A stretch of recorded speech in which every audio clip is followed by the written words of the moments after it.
So that you have a basic understanding of how accounting works, I am going to go over some common terminology with you.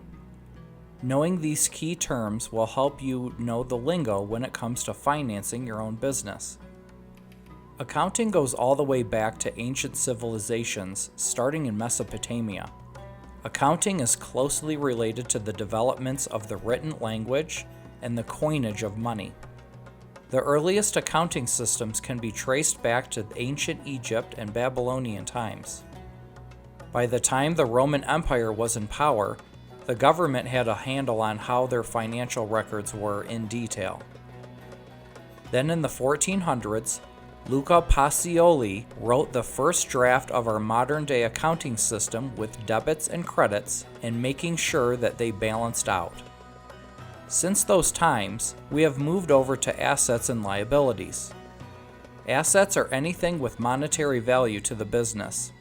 The building itself is an asset as well as everything in it. The most obvious asset is cash, which is a liquid asset. In fact, anything that can be turned into cash quickly without losing its value is considered a liquid asset.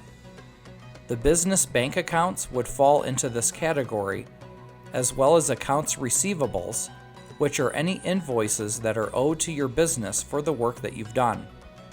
Illiquid assets are assets in which must be sold to get any value back from them, and it will take some time to turn it into cash.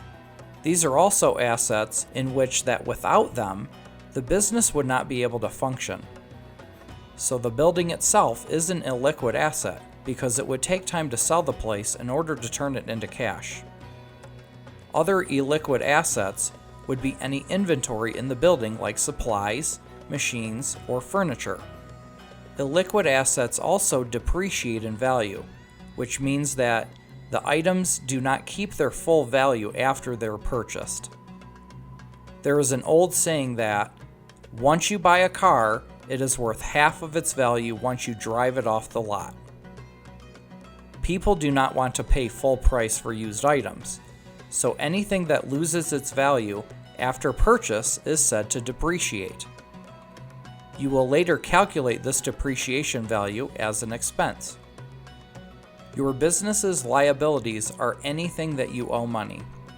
The most obvious liability would be any outstanding loans that your business has or debts to investors.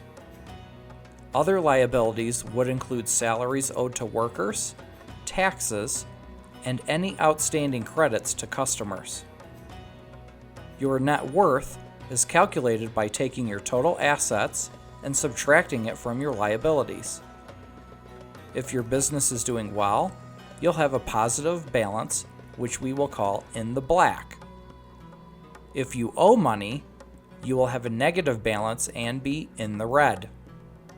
I hope this brief tutorial on basic accounting terminology has been helpful to you in understanding the key terms when it comes to bookkeeping.